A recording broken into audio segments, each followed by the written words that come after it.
하나님 만나면 기적이 일어납니다. 하나님 만나면 우리 인생은 놀라운 행복자로 바뀌어지는 거예요. 그래서 그 예수님을 만나는 것이 얼마나 중요한 건지 모릅니다. 그런데 중요한 사실은 바로 그 예수님이 누구신가, 그 예수님을 확실히 아는 것이 중요한 것입니다. 그러니까 우리가 신앙생활하면서 신앙의 대상이요 경배의 대상인 예수, 바로 믿음의 대상인 예수, 그 예수님이 누구신가 하는 것을 바로 알아야 내 신앙이 확실하게 그 하나님을 온전히 섬길 수 있단 말이에요. 그러니까 예수님이 누구세요? 많은 사람들이 교회를 10년, 20년, 30년 다니면서 누구를 믿어요? 나 예수를 믿습니다. 누구한테 지금 예배를 드리는 거예요? 예수님에게 누구에게 기도를 해요? 하나님께. 근데 그 경배의 대상이요 믿음의 대상이요 신앙의 대상인 예수님을 제대로 알지 못하면 신앙이 자랄 수가 없습니다. 그러니까 아주 확실한 영적인 세계가 열리기 위해서는 예수님을 만나야 돼요. 그 예수님을 확실히 알아야 된단 말이에요. 자, 구약 성경은 오실 예수에 대해서 말씀하고 있어요. 신약 성경은 오신 예수, 다시 오실 예수에 대해서 말씀하시는 거예요. 그래서 신구약 66권의 주제는 예수 그리스도입니다. 그러니까 구약 성경을 읽어도 그 성경 말씀 안에서 예수님을 만나야 돼요. 신약 성경의 말씀을 읽고 들어도 그 말씀 속에서 예수님을 만나야 된단 말이에요. 그러니까 교회 나오면서 예수님을 만나지 못하면 절대로 행복할 수 없습니다. 예수님을 만나지 못하면 절대로 변화받지 못합니다. 그러니까 교회를 다니면서 정말 예수님을 모르니까 답답한 겁니다. 예수님을 모르니까 신앙이 성장되지 않아요. 예수님을 모르니까 신앙이 깊어지지가 않아요. 정말 예수님을 만나보세요. 우리 인생이 어떻게 정말 그냥 이 세상 가운데서 뜨뜻미지근하게 그렇게 답답하게 신앙생활을 할 수 없습니다. 예수님 만나면 기적이 일어난다니까요. 행복자가 된다니까요. 그러니까 어린 아이든 어른이든 할 것 없이 정말 우리가 신앙생활하면서 중요한 것은 예수님을 알아야 돼요. 예수님을 만나야 돼요. 예수님은 누구신가? 예수님은 누구신가? 여러분 골로새서 2장 3절에 보면 그 안에는 지혜와 지식과 모든 보화가 감춰져 있느니라. 그 안에는 누구 안에는? 누구 안에는? 예수. 따라서 예수 그리스도. 더 크게 예수 그리스도. 더 크게 예수 그리스도. 예수 그리스도 안에는 지혜와 지식과 모든 보화가 감춰져 있습니다. 근데 예수님 바깥에서 보화를 발견하려고 하니까, 예수님 바깥에서 지혜를 얻어보려고 하니까 만족한 인생이 될 수 없는 겁니다. 그러니까 예수님을 만나면 모든 것을 다 얻게 되는 거예요. 예수 안에는 지혜와 지식과 모든 보화가 감춰져 있느니라. 그러니까 정말 예수님을 만나잖아요. 그러면 이런 고백이 나오는 거예요. 나는 예수님 한 분이면 충분합니다. 나는 예수님으로 만족합니다. 그런 고백이 나올 수 있기를 바랍니다. 그러니까 우리 어린 학생들도 정말 어려서부터 예수님을 만나보세요. 그 인생은 만족한 인생이 된다니까. 복된 인생이 된다니까. 그러니까 뭐에다가 신경을 써야 되냐면은 어떻게 하면 예수님을 만날까? 어떻게 하면 그 예수님을 정말 내가 만날까?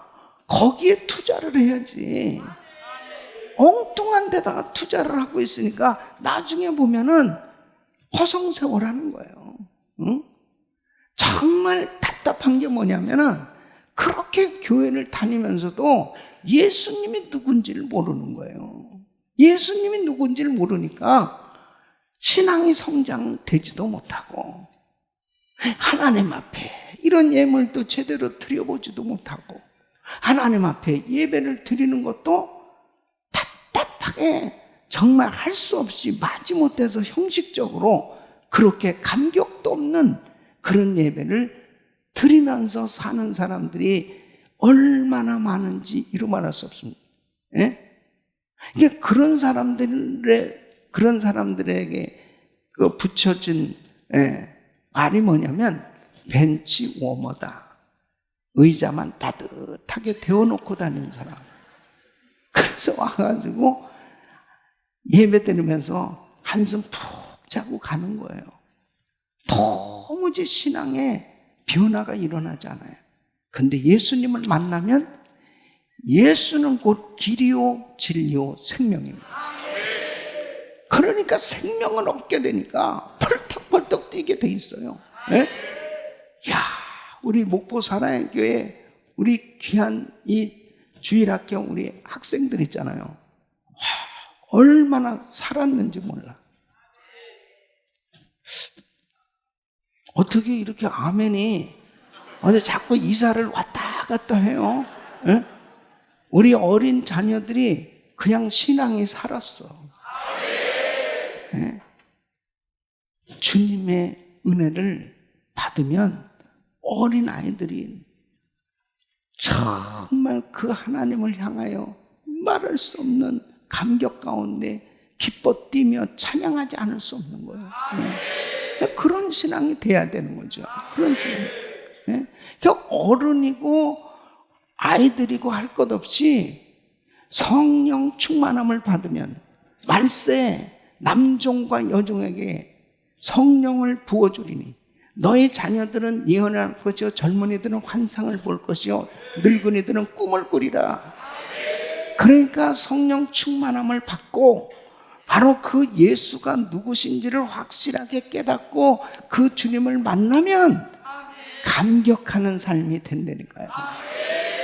그리고 너무 자신 있는 거예요.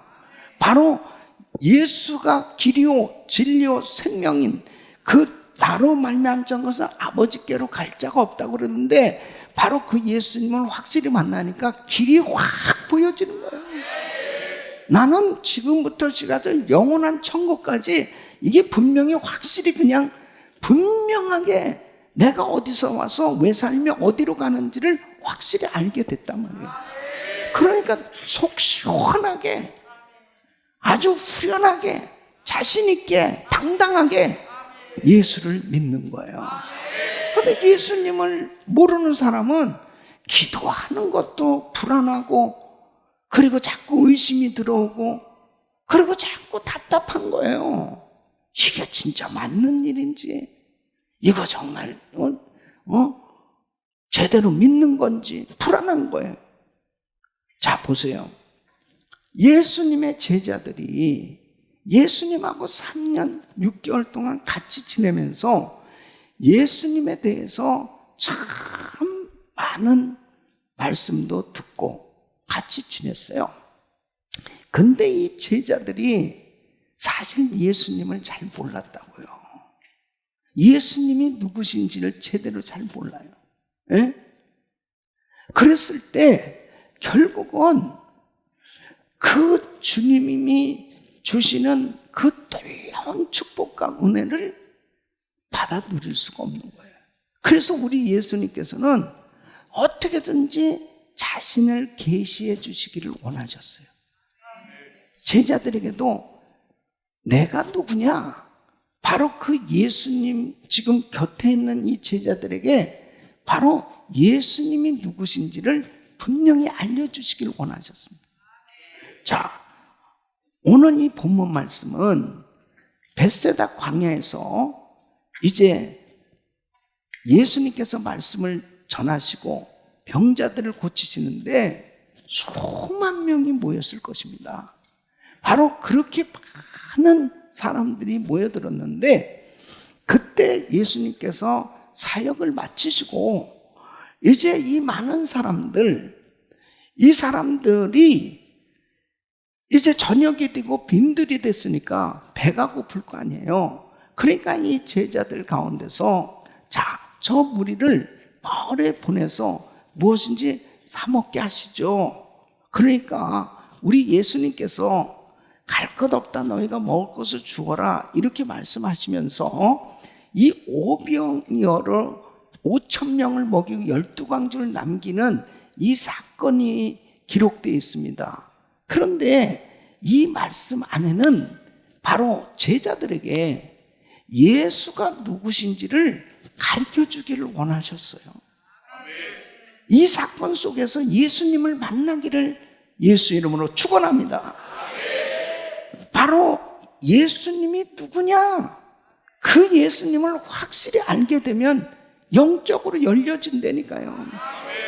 우리 신앙이 정말 이 악하고 폐역한 세대 가운데 정말 답답하게 살아갈 수밖에 없는 이 세상 가운데서도 바로 그 예수님을 확실히 만나고 알게 되면 분명하게 나의 삶이 활짝 열려지는 거예요.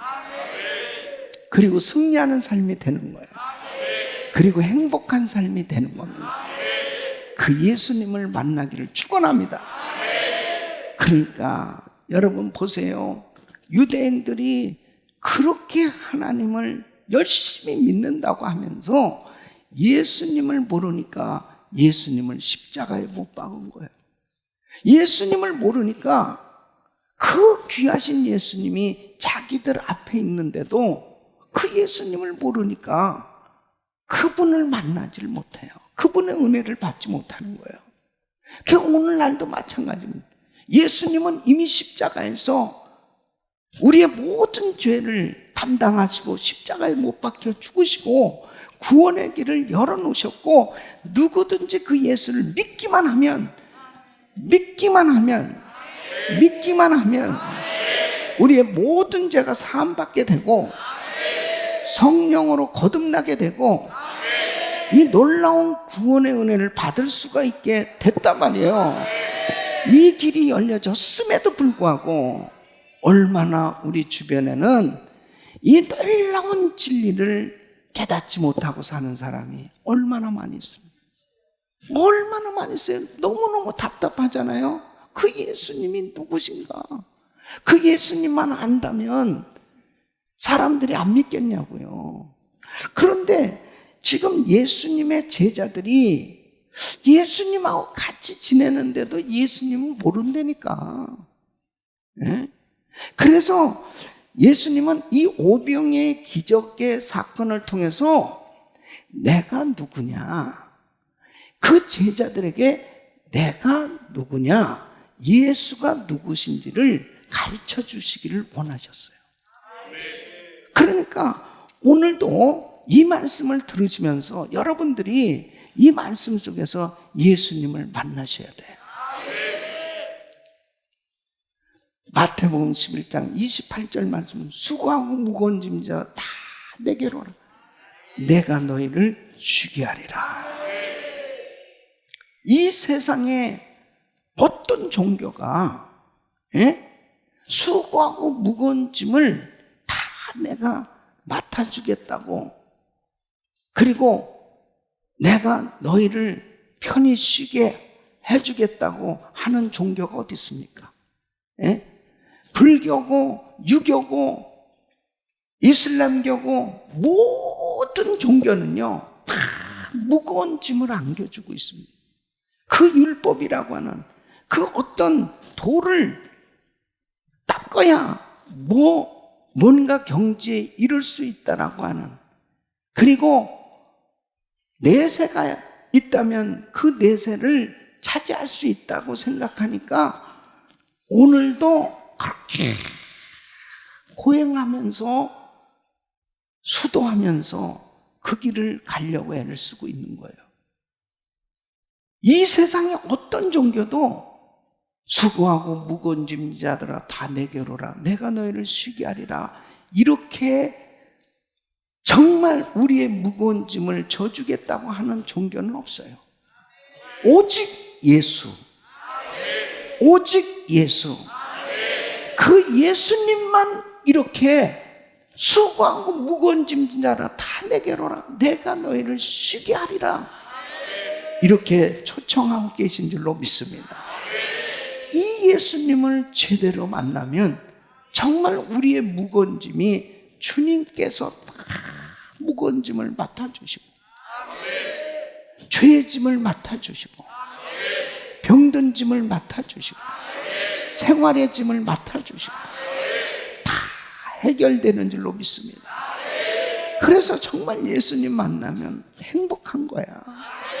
예수님 만나면 진짜 안식이 있다는 거야.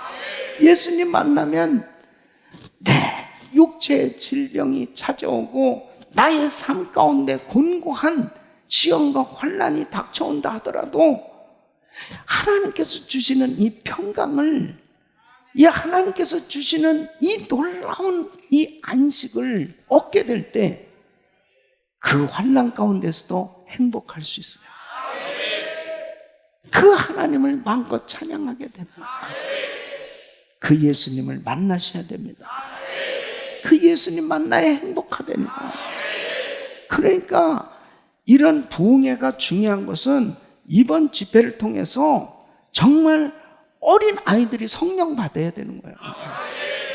어린 아이들이 복음을 확실히 깨달아야 되는 거예요. 그리고 특히 연세 드신 분들일수록 더 정말 그 예수님을 확실히 믿고 확실히 성령으로 거듭나셔야 되잖아요. 그래서 분명히 어린아이고 어른이고 할 것 없이 그 예수님을 확실히 만나게 되면 행복한 인생이 되는 것입니다. 만족한 인생이 되는 거예요. 불편함이 다 사라지는 거예요. 지금 오늘 이 자리에 계신 여러분들 가운데 지금 마음에 의심이 가득하고 정말 과연 기독교는 올바른 종교인가? 그리고 정말 어떻게 믿는 것이 진짜 잘 믿는 것인지가 답답하고 불안한 사람이 계시다면 오늘 이 말씀을 통해서 그 예수님을 만나시길 축원합니다. 축원합니다. 그럴 때 의심의 안개가 싹 걷혀지고 그리고 확실한 자유함이 임할 줄로 믿습니다. 하나님을 만나고 났을 때 그 감격이 이루말 수 없습니다. 저는 제가 대학 다닐 때까지 예수를 안 믿었어요.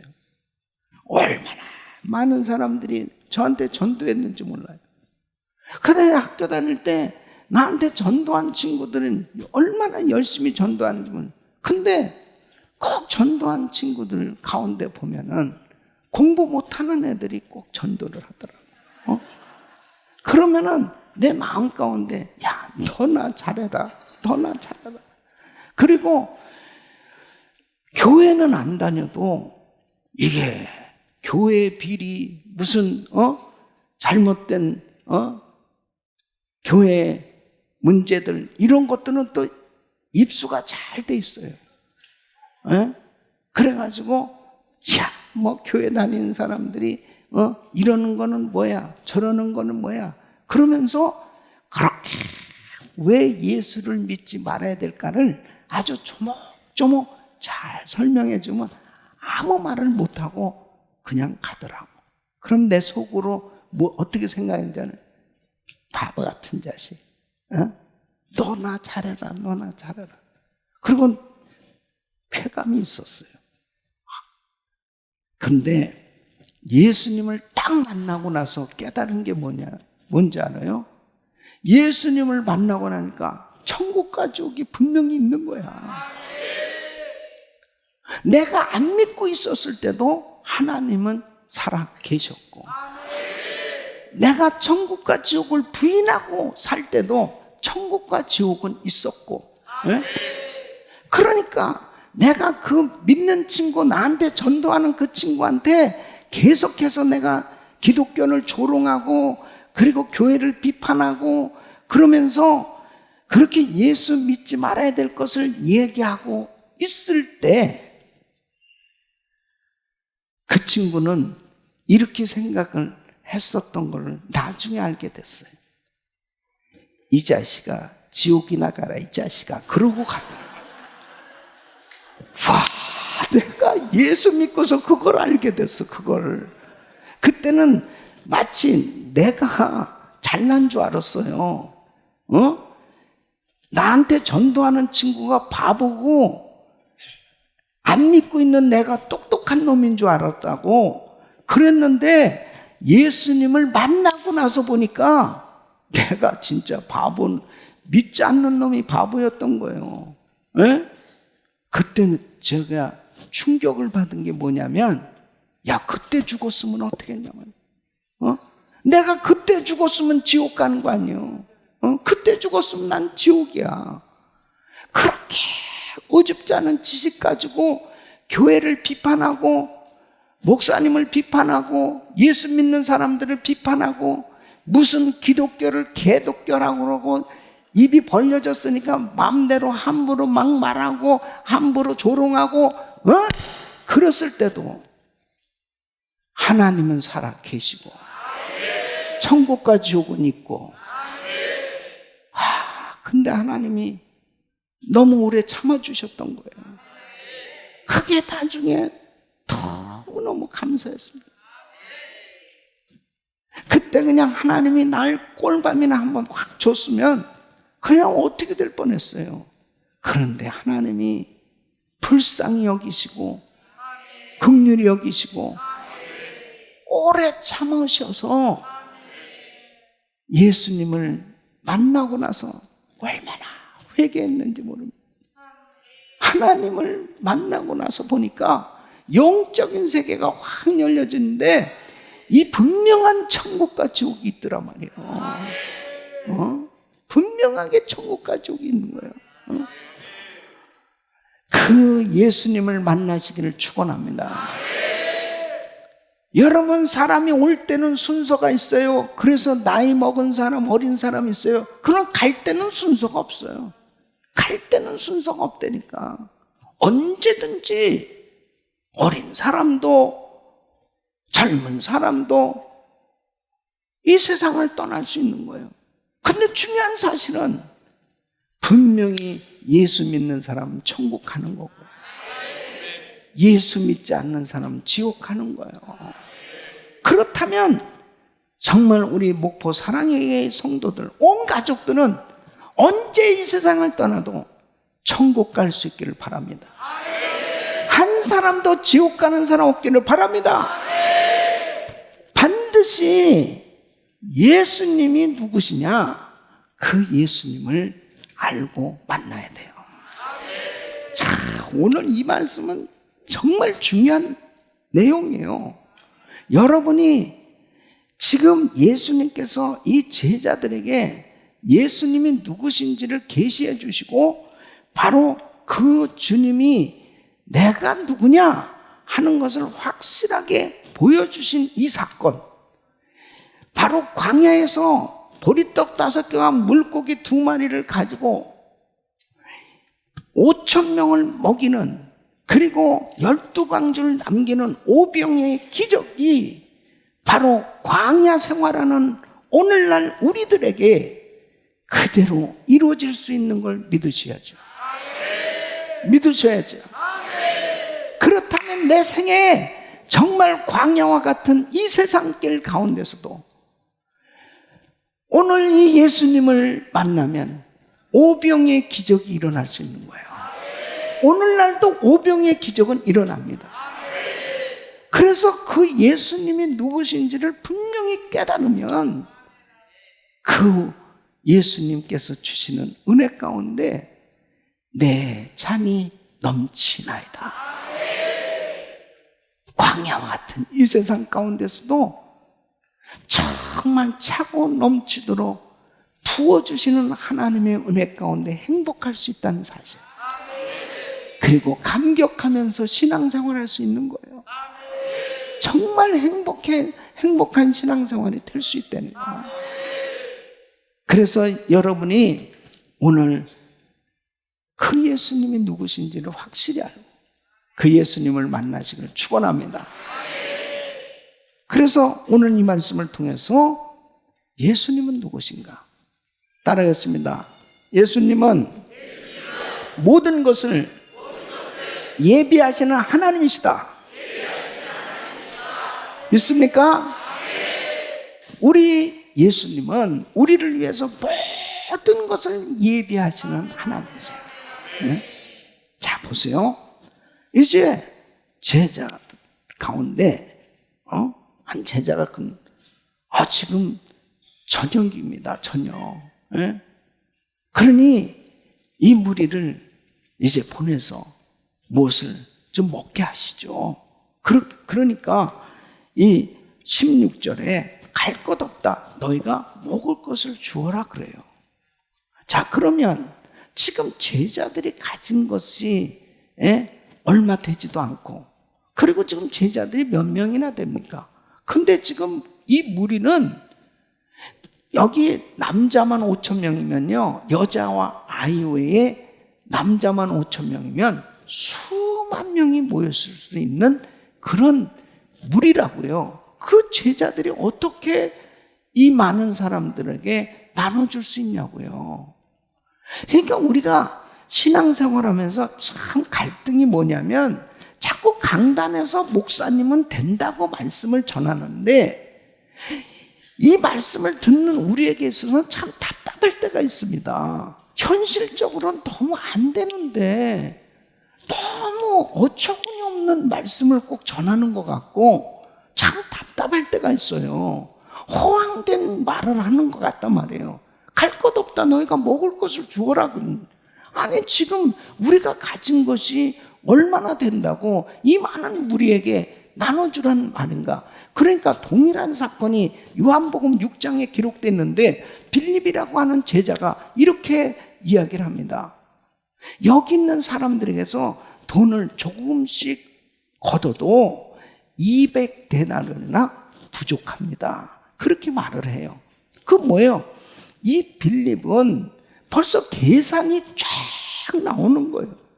그러니까 이 빌립이 생각할 때는 갈 것 없다. 너희가 먹을 것을 주어라. 그러니까 우리가 가지고 있는 이 재정과 그리고 여기 있는 사람들에게서 돈을 모아서 제자들이 가서 뭘 사다가 이 사람들에게 나눠주든지 그렇게 생각을 할 때 그렇게 하더라도 200데나리나 부족합니다.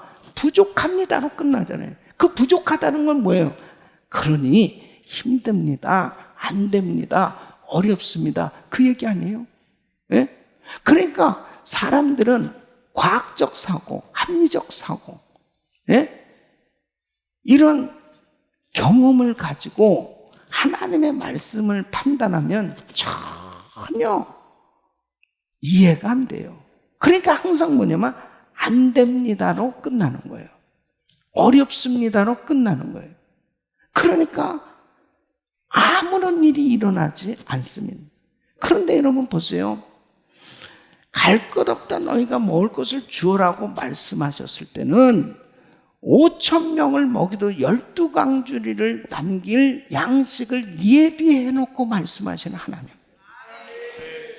믿습니까? 그러니까 성경을 보세요. 하나님께서 이스라엘 백성들을 광야로 인도하셨을 때 광야에서 자기들이 살 수 있는 형편이 아니에요. 그런데 하나님은 광야에서 40년 동안 이스라엘 백성들이 살 때 그들이 굶어 죽었다고 성경에 그렇게 기록되어 있잖아요. 굶어 죽은 사람 없습니다. 예? 하늘에서 만나를 내려주시고 메추라기로 고기를 먹게 해주시고 또 낮에는 구름 기둥으로 시원하게 해주시고 밤에는 불 기둥으로 따뜻하게 해주시고 모든 것을 다 예비해 놓고 인도하시는 하나님이라고. 여러분, 우리 인생 가운데 내가 정말 과연 이 어려운 삶 가운데 어떻게 살아갈 수 있을까? 우리 주님이 모든 걸 다 예비해 놓으셨다는 사실이 믿어진다면 그 하나님 앞에 나갈 수 있는 거예요. 믿습니까? 그 하나님께서 역사해 주신단 말이에요. 그래서 우리가 신앙생활하면서 참 중요한 것은 하나님이 모든 걸 다 준비해 놓으셨다. 나를 위해서, 우리 가정을 위해서 준비해 놓으셨다. 우리 교회를 위해서 준비해 놓으셨다. 나의 인생의 삶 가운데 모든 걸 준비해 놓으셨다. 이것을 믿는 사람은 어려움이 있어도 절대로 낙심하지 않고 그 하나님 앞에 나갈 수 있는 줄로 믿습니다. 그래서 여호와 일의 하나님, 따라서 여호와 일의 하나님, 그 여호와 일의 하나님께서 이번 성회에도 우리를 위해서 놀라운 영적인 축복을 예비해 놓으신 줄로 믿습니다. 은사들을 예비해 놓으신 줄로 믿습니다. 그리고 여러분들을 이 잔치에 초청한 거예요. 그리고 하나님께서 놀라운 영적인 축복을 부어주시는 줄로 믿습니다. 저는 제가 예수님을 이렇게 늦게 믿었어요. 주님을 만났어요. 저는 원래 정말 한국의 대통령이 되는 게 내 꿈이었습니다. 예? 그래서 이 선진 정치를 배워서 이 대한민국을 살려야 되겠다. 그런 그 꿈을 가지고 미국에 공부하러 갔는데 하나님을 만났단 말이에요. 그 하나님을 만나서 나는 기뻤지만 예수님을 모르는 우리 가족들은 야, 집안 망했다고 난리요. 예? 집안 망했다고. 그리고 제가 이제 신학교를 간다고 하니까 아이고 완전히 망했군. 그래서 저를 내쫓아 버린 거예요. 예? 아니 그래도 이 아들이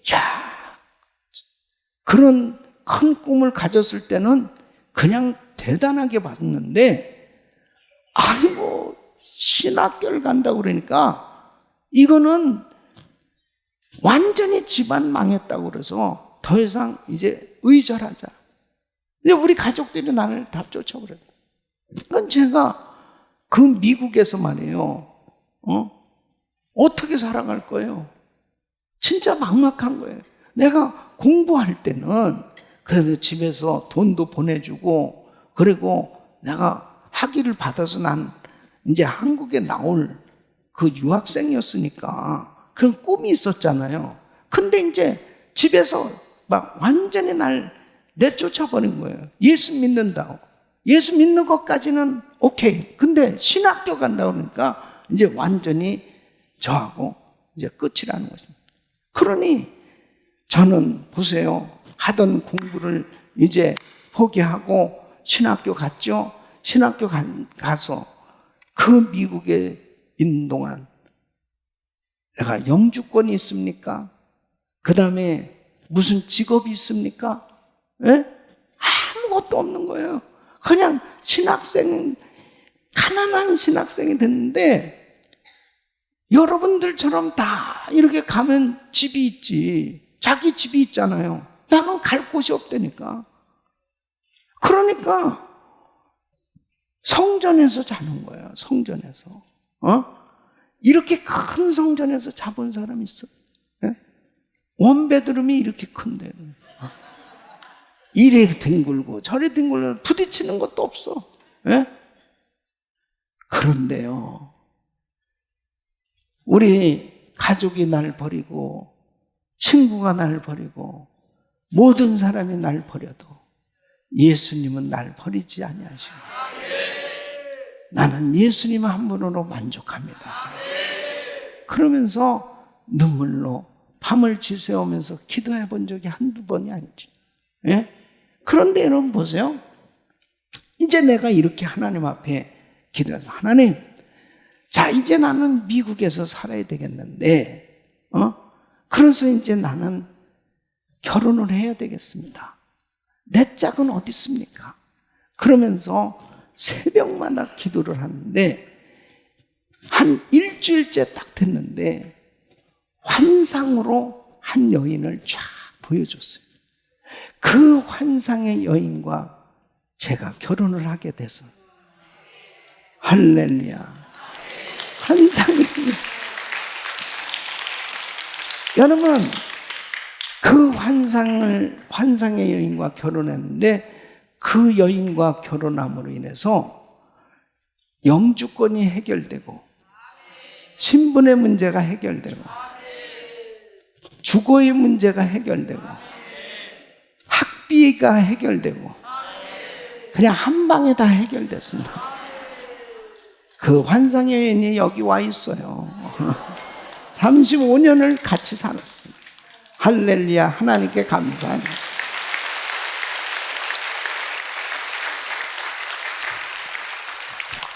하나님이 예배해 놓으셨습니다. 나는 아무것도 없고 미국에서 막막하게 과연 내가 정말 어떻게 살아갈까, 그런 불안한 상황일지 모르지만 하나님이 나를 부르셨을 때는 나를 위해서 다 준비해 놓으셨답니다. 믿습니까? 다 준비해 놓고 역사하시는 하나님. 네?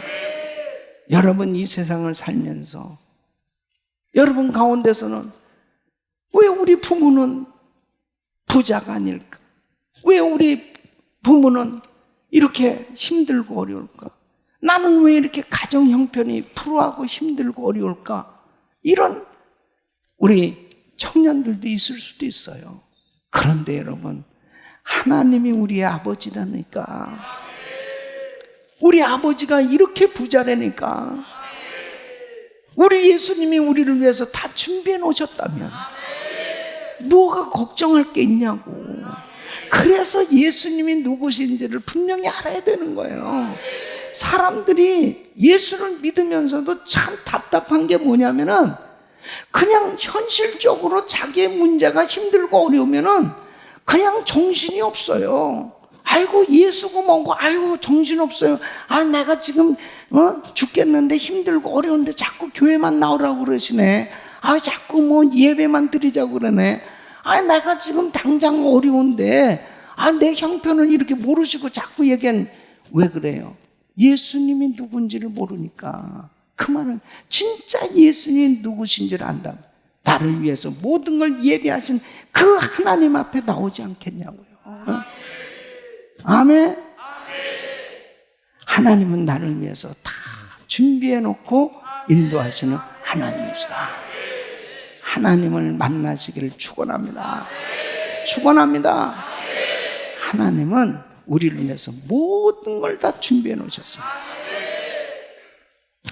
특별히 우리 자녀들이요, 우리 청년들이요, 여러분들의 앞날이 지금 세상이 급변하고 여러 가지 많은 시험과 환난 가운데서 살아가지만 우리 하나님은 변함없이 우리를 위해서 다 준비해 놓고 계시다는 사실. 그러니까 힘들수록 주님께 더 나와야 되는 거야. 주님께 더 기도해야 되는 거야. 하나님은 우리를 위해서 지혜도 준비해 놓고 계시고 총명함도 준비해 놓고 계시고 은사도 준비해 놓고 계시고. 그러니까 그 예수님 만나면 예수님 한 분으로 충분하다니까. 그냥 주님이 한 방에 여러분의 모든 문제를 다 해결해 주실 수 있는 그 하나님을 만나시길 축원합니다. 축원합니다. 축원합니다. 할렐루야. 하나님을 찬양합니다. 주님께 영광을, 주님께 영광. 두 번째는 따라했습니다. 순종할 때 역사하시는 하나님. 순종할 때 역사하시는 하나님. 갈 것 없다 너희가 먹을 걸 주어라 그러니까 안드레가 여기 어린아이에 보리떡 5, 물고기 2마리 여기 이거 있는데요. 그러니까 18절에 뭐라고 말씀하냐면 그것을 내게로 가져오라 그래요. 그것을 내게로 가져오라. 자, 그럼 보십시오.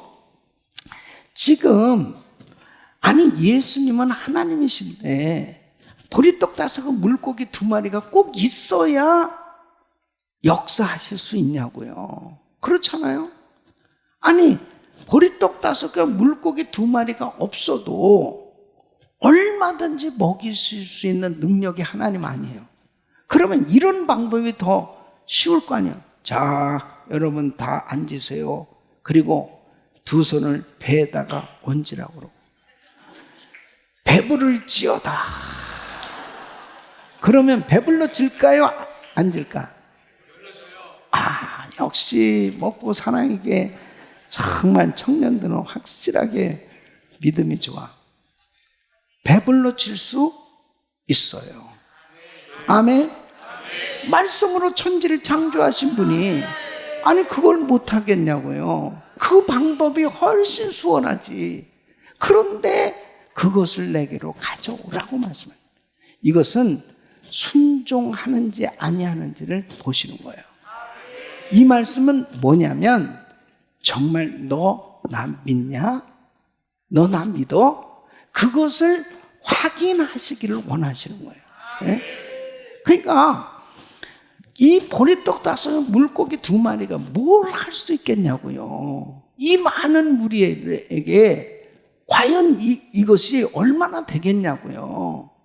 그럼에도 주님이 말씀하시면 그것을 가져다가 드리는 그 순종을 보시고 주님이 역사하시는 거예요. 그냥 성경을 보세요.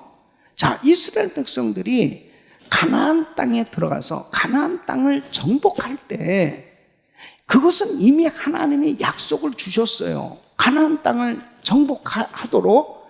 자, 그 가나안 땅을 정복할 때 어떻게 하셨습니까? 이제 먼저 광야에서 가나안 땅에 들어갈 때 요단강을 건너서 가야 돼요. 그 요단강을 건너갈 때 배 타고 갔습니까? 법궤를 맨 제사장이 먼저 요단강에 발을 내디디라는 거예요. 먼저 발을 내디딜 때 물이 갈라지는 역사가 일어나는 거예요. 근데 여러분 생각해 보세요. 그때 그 요단강에 가서 보니까 물이 범람하던 시기라고 그랬습니다. 아니 개울처럼 쫄쫄쫄쫄 물이 흐르면은 그냥 얼마나 쉽게 건너겠어요. 근데 딱 가보니까 그냥 물이 막 넘쳐나는 거예요. 이게 빠져 죽을 것 같은 거예요. 아니 참 주님은 어떻게 이렇게 꼭 모험을 하는 것처럼 요구하실 때가 있단 말이에요. 그 이유가 뭐예요? 너, 나 믿어? 그걸 확인하는 거예요. 너 정말 나 믿냐? 그걸 확인한다는 거예요. 그 얼마든지 요단 강을 갈라놓으시고 어차피 갈라지게 할 거 갈라놓고 야 건너가라. 그러면 얼마나 좋겠냐고요. 그런데 요단강에 발을 내디뎌라. 근데 물이 범람하던 시기에 이렇게 얘기합니다. 그래서 여러분 하나님 앞에 정말 순종할 때 역사하시는 하나님이라는 사실이 믿어져야 하나님의 역사를 경험할 수 있어요. 자, 여리고성을 어떻게 무너뜨렸습니까? 하루에 한 바퀴씩 돌라는. 그리고 7째 날은 7바퀴를 돌고 그리고 함성을 지를 때 이 성이 무너진다는 겁니다. 그럼 여러분 한번 생각해 보세요. 지금 이스라엘 백성들이 하루에 한 바퀴를 도는데 이 성을 정말 돌면서도 이런 생각이 들지 않겠어요? 야, 진짜 우리 미친 짓 하는 거 아니야? 이게 뭐야? 아니, 이걸 돈다고 해서 이 성이 무너지겠냐고. 그런데 참, 재밌는 사실은 뭐냐면, 절대 떠들지 말라고 그랬다고. 아마 떠들게 했으면은 별의별 소리 다 나왔을 거예요. 아마 우리 여수와 목사님 또라이 아니냐. 그런 별소리 다 나왔을 거라고. 근데 절대 떠들지 말고. 이 성을 한 바퀴씩 돌면서 그것도 하루만 돌면은 그렇게 되리라. 그래서 모르네. 7째 날 7바퀴까지 도는 애니까 매일같이 하는 날이 그냥 도는 거예요. 그 성을 도는 거예요. 자, 보십시오. 어차피 그 성을 함락시켜 주실 바에는 그냥 성을 무너지게 한 다음에 그냥 정복하게 하시지. 뭘 그렇게 하루에 한 바퀴씩 돌고 7째 날 7바퀴를 돌고 이렇게 하냐고. 이것은 너희 정말 믿어? 너희 나 믿어? 이것을 확인하시기를 원하신다는 거야. 믿는지 아니 믿는지를 시험하려 하심이라 그러더니. 그러니까 우리가 신앙생활 할 때 내가 예수님을 믿는다고 그러면서도 왜 순종이 안 되냐? 순종이 안 되는 것은 믿지 못하는 겁니다. 그래서 불순종하는 거예요. 그러니까 하나님께서 놀라운 역사를 일으키실 때는 반드시 하나님께서 그 순종하는지 아니한지를 확인하신다니까. 순종할 때 역사하신 줄로 믿습니다.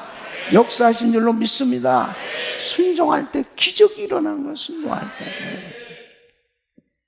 제가 92년도에 샌디에고 갈보리 장로교회 부임해 갔는데요. 그 교회가 풍지박산난 교회였습니다. 예? 근데 그 교회에 참 장로님들이 5 장로님들이 계셨는데 그 한 장로님 중에 한 분은 정말 머리가 너무 명석하신 분이에요. 하여튼 모든 매사가 분명하게 서론, 본론, 결론으로 다 아주 확실하게 따지는 은사가 있는 장로님이 계세요. 근데 이 장로님이 암에 걸리셨는데 키모도 안 된다. 수술도 안 된다. 그러니까 완전히 사망 선고를 받으신 거예요. 그런데 내가 그 장로님을 위해서 계속 기도를 하는데 어느 날 하나님께서 저한테 감동을 딱 주시는데 이제 하바rov스크의 선교지에서 그 사랑의 불꽃을 하는데 그 사랑의 불꽃에 렉터를 할 장로님을 한 분을 보내달라는 거예요. 그래서 그 렉터 할 장로님을 위해서 기도를 하는데 이 간암에 걸린 장로님이 이렇게 환상으로 감동으로 확 오는 거예요. 제 마음에. 근데 내가 도무지 장로님한테 얘기할 수가 없지. 내가 장로님한테 얘기하면 틀림없이 이 장로님은 제가 못 가는 이유 첫째, 저는 지금 암 투병 중에 있습니다. 둘째, 제가 가려고 해도 의사는 못 가게 할 거예요. 셋째, 이렇게 계속 할 걸 생각하니까 아예 얘기를 안 꺼내는 게 낫지. 내가 떨린다니까. 그 장로님 만나면 첫째, 둘째, 셋째. 아니 근데 장로님이 틀린 말 안 하신다니까. 너무 확실한 얘기니까. 분명하잖아요. 그게 사실이니까. 그러면 그래가지고 너무 제가 기도하는데 분명한 확신이 있다고 보니까 그래서 장로님한테는 얘기를 못하고 너무 떨려서 못하고 권사님을 불렀어요. 부인인 권사님을 불러서 권사님, 내가 이거 하바rov스크의 사랑의 불꽃에 렉터를 보내달라는데 장로님 한 분을 보내달라는데 왜 장로님이 이렇게 지금 아프신데 장로님이 이렇게 떠오르네요. 그랬더니 이 권사님이 하신 말씀이 눈물이 글썽이시면 목사님, 우리 부부는 결정을 했어요. 목사님께서 무슨 말씀을 하시든지 우리 부부는 순종하기로 결정했습니다. 와, 눈물이 그냥 핑 돌면서요. 그냥 너무 고마운 거야. 내가 뭘 그렇게 고마울 게 뭐가 있겠어. 그런데 순종한다는 그 말씀에. 그래서 제가 장로님을 만나서 끌어안고 기도를 했습니다. 하나님, 우리 장로님이 이렇게 순종을 하십니다. 지금 완전히 불치병으로 의학적으로는 사형 선고인데 이 몸을 가지고 이제 하바르스크에 갑니다. 하나님, 역사해 주시옵소서. 그리고 그렇게 눈물이 나, 저에게 그렇게 눈물이, 그 권사님의 말씀을 딱 듣는 순간에 하나님이 감동을 받으십니다. 우리 부부는 무슨 말씀을 하시든 순종하기로 결정했습니다. 그런데요, 정기 검진을 하러 딱 갔는데 그냥 암이 없어져 버렸습니다. 할렐루야, 하나님께 영광, 하나님께 영광. 근데 여러분, 그러니까 암 환자로 하바르스크에 갈려던 사람이 고침을 받아서 간증자로 가게 된 거야. 그래, 거기에 딱 가시게 됐잖아요. 그래서 이것저것 뭐 해가지고 수천 불이 필요하잖아요. 그러면 이제 거기 가셨는데, 세탁소를 하는데 약간 전기가 누전이 됐다고. 예?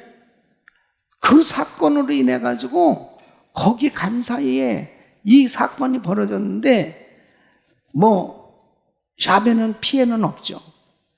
보험회사에서 보상이 나왔는데 하여튼에 그 모든 경비에다가 그 다음에 알라스카 크루즈 여행까지 다 할 만큼 돈이 나와가지고,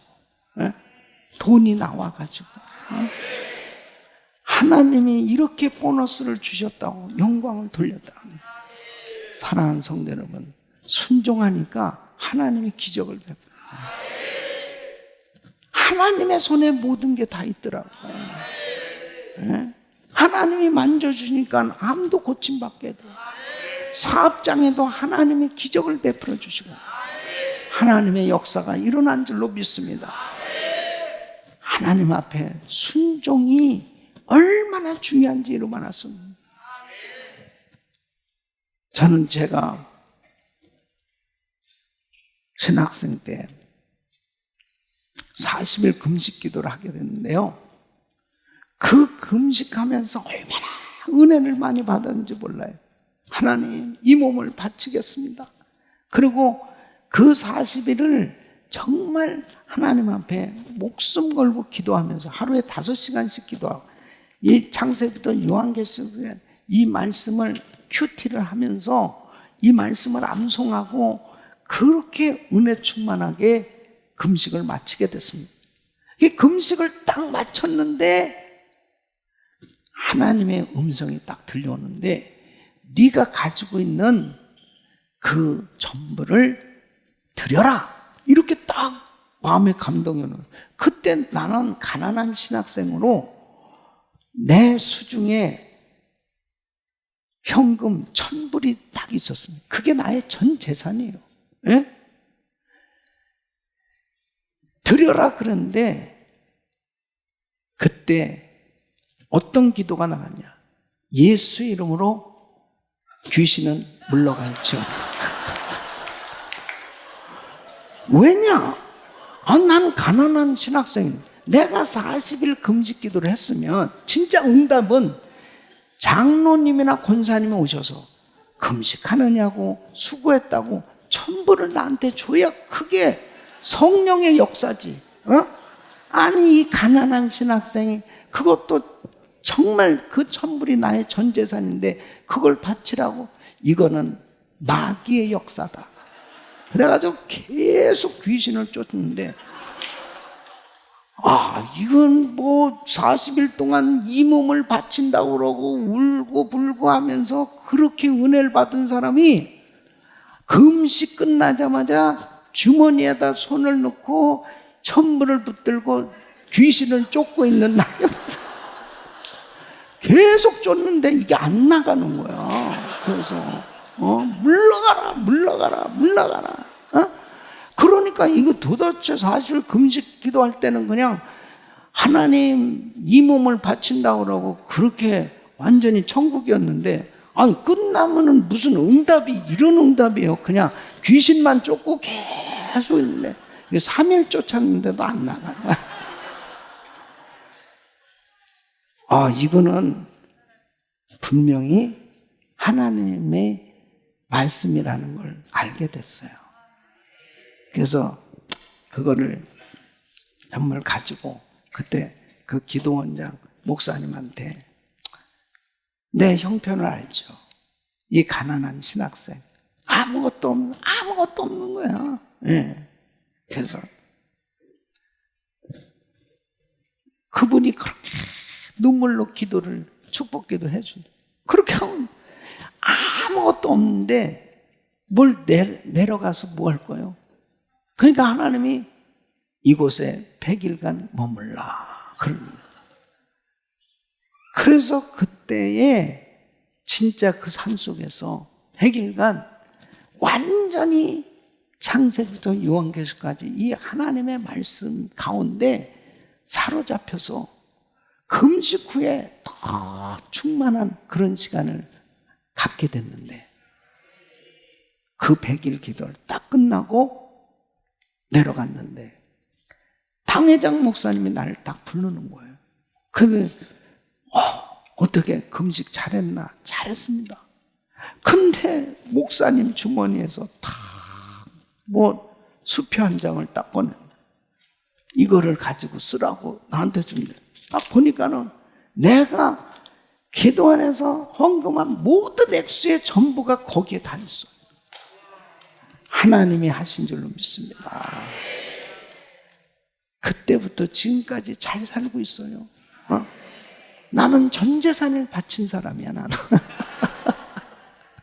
여러분 보세요. 그렇게 이 몸을 바친다고, 어디든지 가오리다 이 몸을 바친다고 그러고, 이 물질 드리는 거는 아주 그냥 이게 인간이라니까, 이게 해결이 안 되는 거, 이게. 이거 아니면 죽는 줄 안 되니까. 그러니까 오죽했으면 하나님이 재물과 물질을 겸하여 섬길 수 없다, 그렇게 말해요.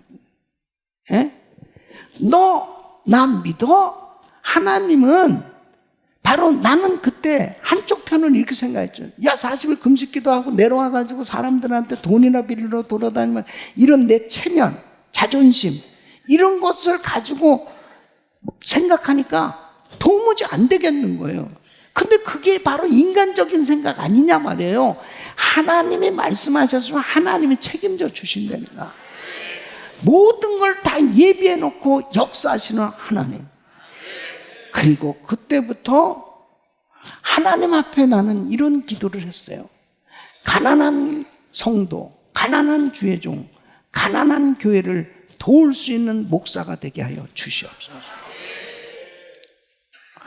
하나님은 내가 가장 어려울 때 그 하나님 앞에 드리라고 한 걸 드렸는데 지금 생각해보면 오병이어의 역사가 일어나서 전 세계를 섬길 수 있도록 하나님께서 물질을 주신 줄로 믿습니다.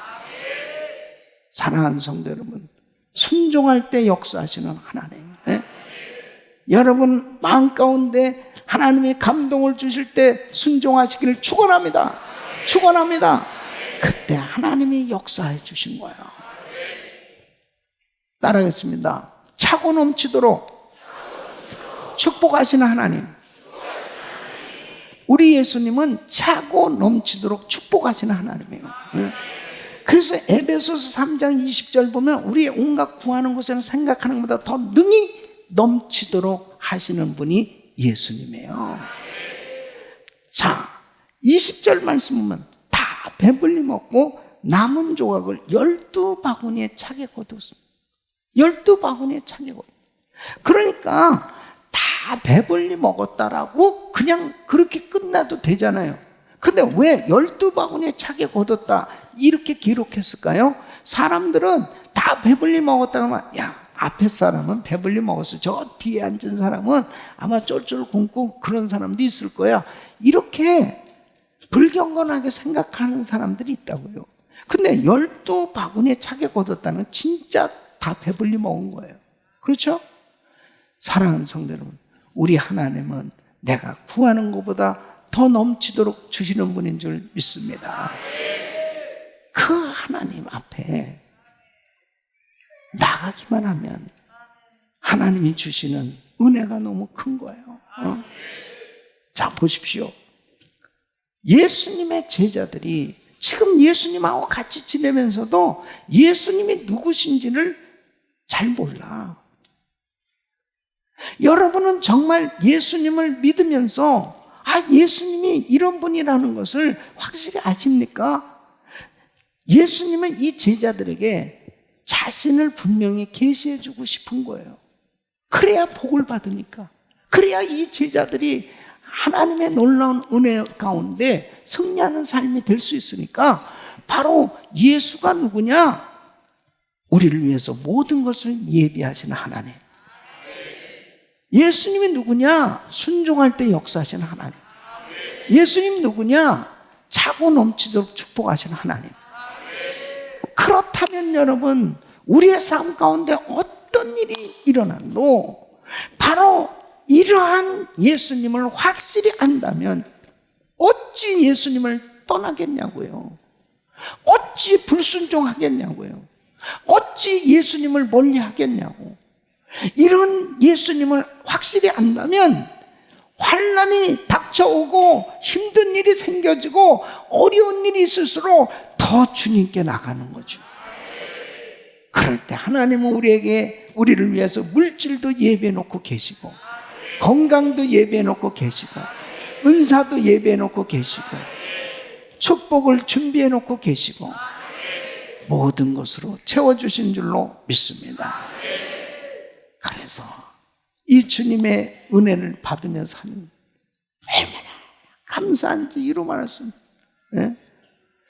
자, 오늘 저는 우리 존경하는 백동주 목사님과 함께 점심 식사를 하고 오늘 교육관을 참 투어를 했어요. 이 목포에 와서 좋은 데를 투어하려고 그랬는데 바람이 너무 불어가지고 교육관을 투어를 해야 되나, 교육관. 근데 그게 하나님의 뜻이었어요. 하나님 뜻이. 예? 이 코로나 팬데믹으로 다 어려운 가운데 있을 때 자, 목사님은 이 교육관을 지어야 되겠다. 이 교육관을 짓는다는 건 다음 세대를 준비하기 위해서입니다. 다음 세대. 근데 난 가서 깜짝 놀랐어요. 아마 대한민국에서 자녀들을 위해서 이 교육관을 최첨단 그 LED와 모든 음향 영상으로 갖춰진 이런 교육부 예배실은 내가 볼 땐 목포 사랑의 교회를 못 쫓아갈 것 같은데. 이 전 세계적으로 정말 내가 봤을 때 이렇게 잘 갖춰진 이런 교육관이 준비됐다는 것에 제가 감동을 받았습니다. 네. 왜냐?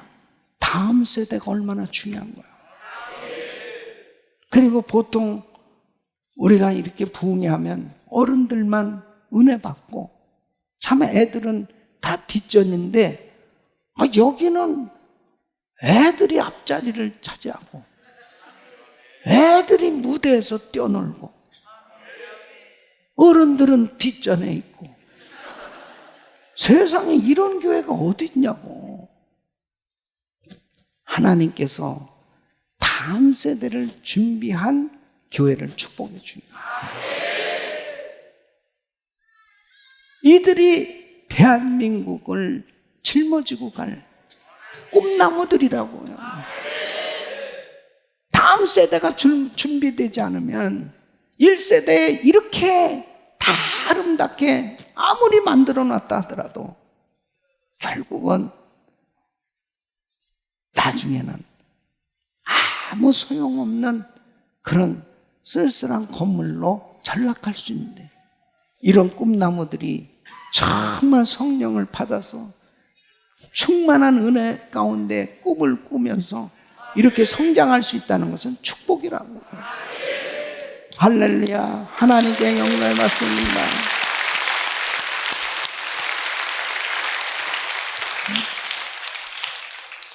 내일은 다음 세대로 꿈을 꾸게 하는 축복에 대해서 말씀을 증거할 내일 새벽.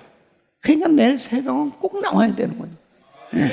그냥 우리 자녀들도 다 데리고 나와서 정말 내일 이 말씀, 새벽 말씀을 들어야 되는데, 여러분 보십시오. 예수님이 누구신지를 분명히 알게 되면 그 주님의 은혜 가운데 감격하는 신앙생활이 되지 않을 수 없는 것처럼, 우리 아이들이 정말 어려서 예수님을 확실히 만나게 되면 이들의 인생은 확 열려지는 겁니다. 그래서 다음 세대를 위해서 이렇게 투자하는 이 코로나 팬데믹 가운데서 정말 이렇게 귀하게 헌신한 목사님과 성도들이 얼마나 귀한지. 내일 제가 받은 비전을 내일 새벽에 말씀을 드릴 거예요. 개복음 박도. 할렐루야.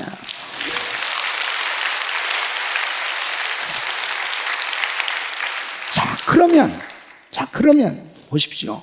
예수님의 손에 오병이어가 올려졌을 때 바로 그 오병이어를 가지고 5,000명 그 12광주를 남기는 이런 역사가 일어났어요. 자, 그러면 우리를 위해서 모든 걸 예비하시고 순종할 때 역사하시고 차고 넘치도록 축복하시는 우리 주님을 우리가 섬기며 그 주님 앞에 나가서, 그러면 우리의 무엇을 그 주님의 손에 올려드릴 때 이런 오병이어의 역사가 일어날까? 첫째는 우리의 귀중한 시간을 올려줘야 됩니다. 따랐습니다. 귀중한 시간. 이 귀중한 시간이 주님의 손에 올려줘야 돼요. 에베소서 5장 16절 보면 세월을 아끼라 때가 악하니라 그랬습니다.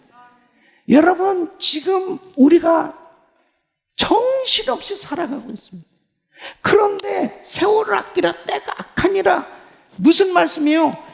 이 시간이 똑같이 사람들에게 24시간 주어졌어요. 자, 오늘 24시간 우리는 살아가고 있습니다.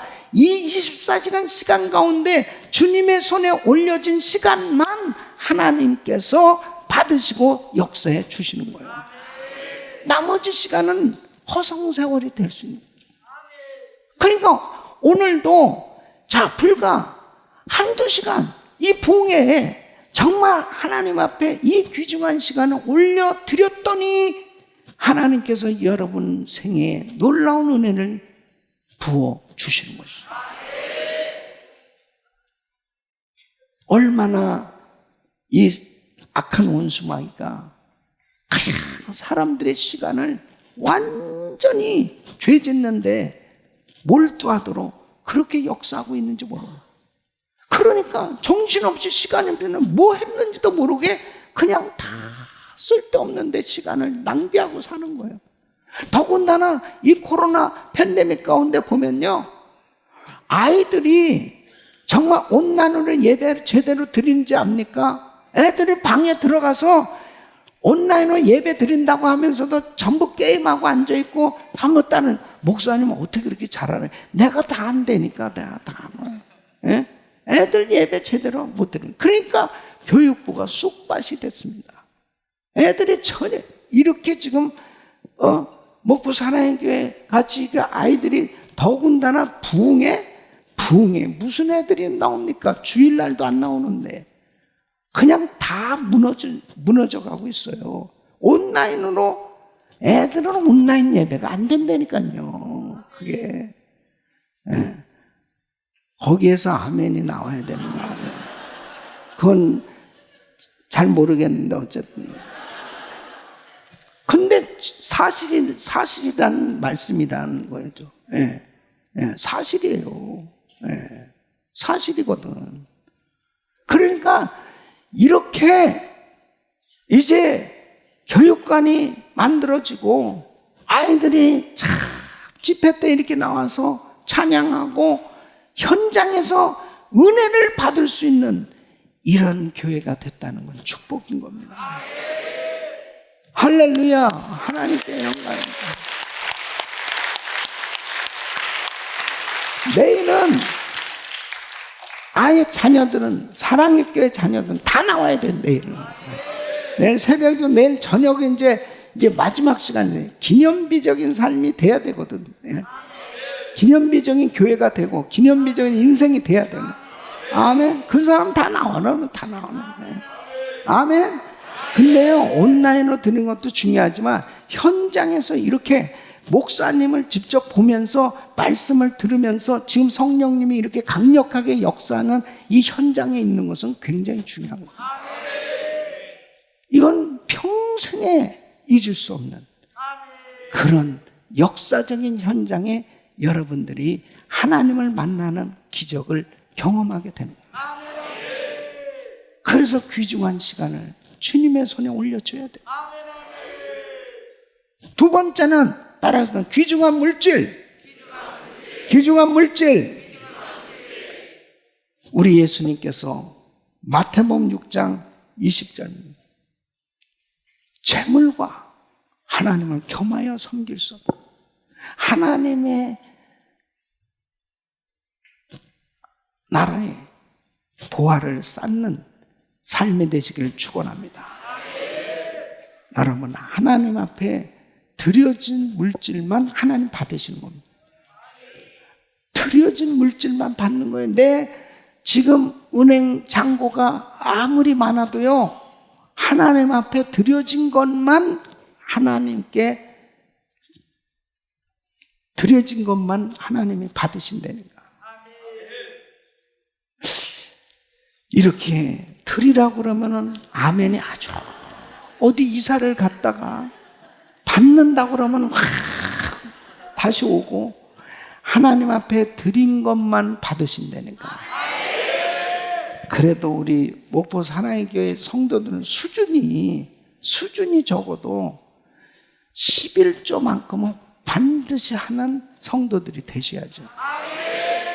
수준이 그 정도는, 그건 기본이니까. 예. 그 어떤 교회 목사님이 그랬다고 그래요. 11조 안 한 성도들한테 다 메일을 보냈대요. 예.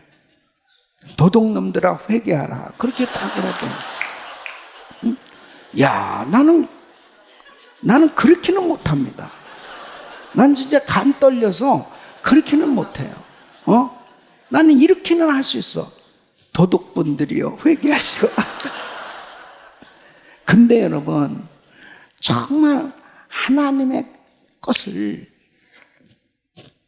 다 띄어서 분명하게 드릴 수 있다는 것은 축복인 거예요.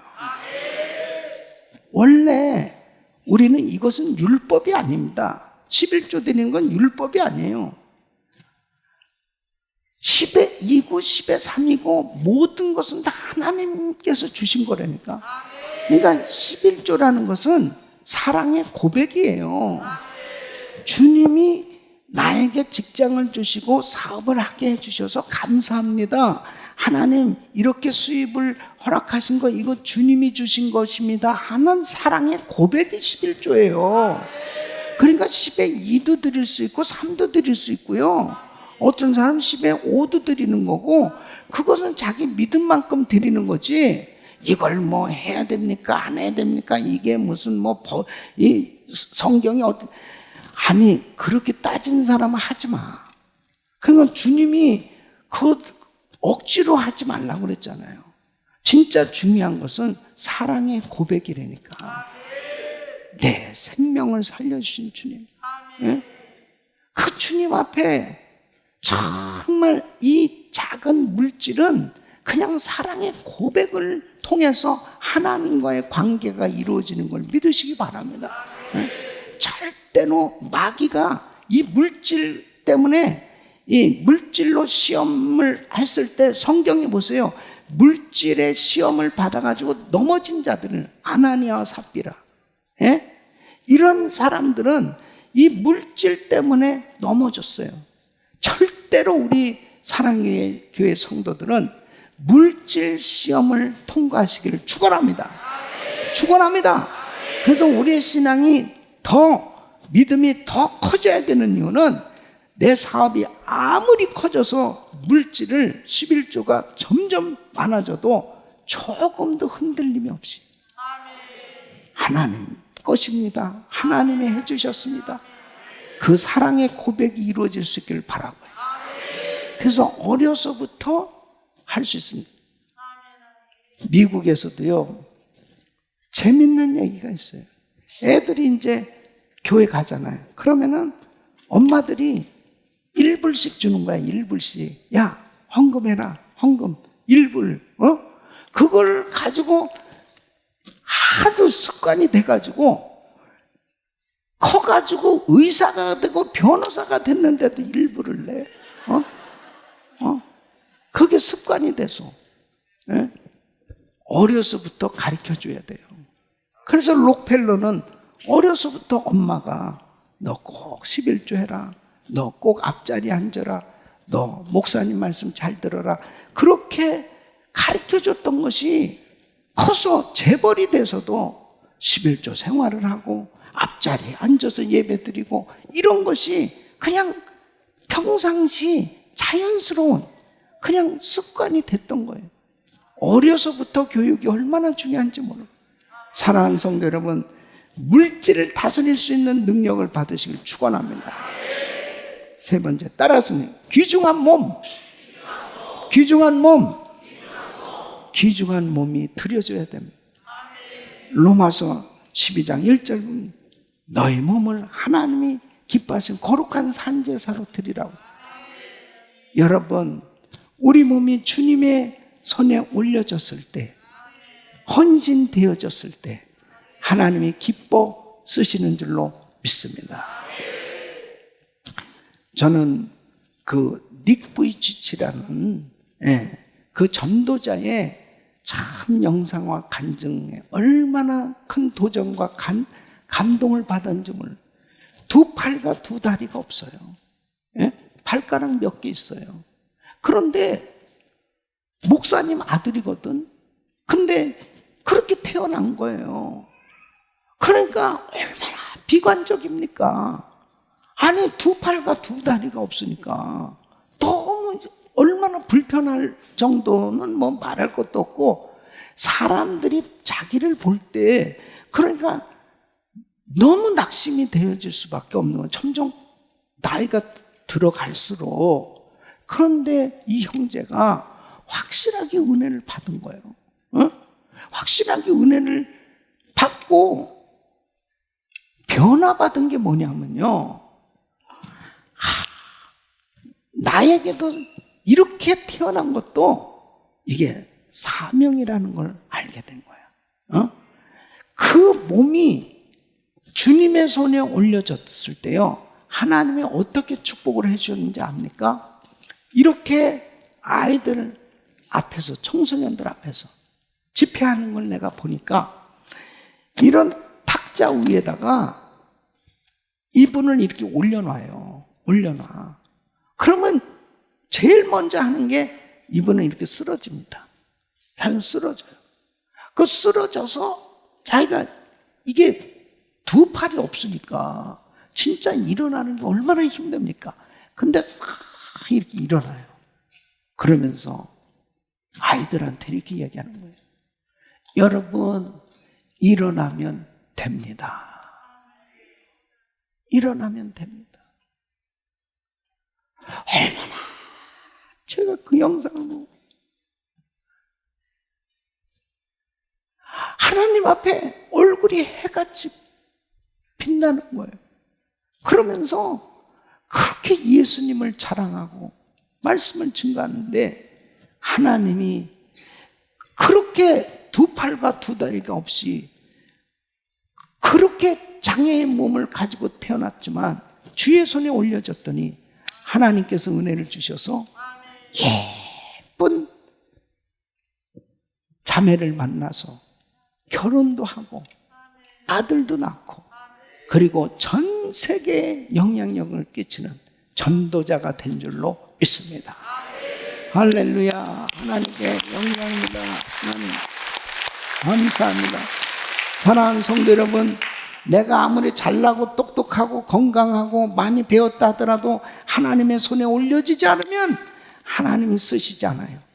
내가 지금 부족하고 연약하고 난 가난하고 나는 정말 여러 가지로 어렵다 하더라도 하나님의 손에 올려지기만 하면 하나님께서 위대하게 쓰신 줄로 믿습니다. 그러므로 하나님 앞에 자신의 귀중한 시간, 귀중한 물질, 귀중한 몸이 주님의 손에 올려져서 하나님의 영광을 위해서 귀하게 쓰임받기를 예수 이름으로 축원합니다. 다 이러십시오.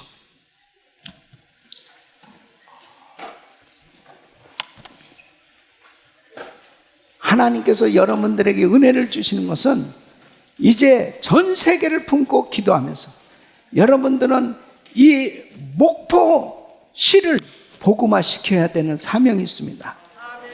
또 아멘이 어디 이사를 갔습니다. 목포를 복음화할 사명이 있어요. 우리 학생들은 학교를 복음화시켜야 돼요. 네?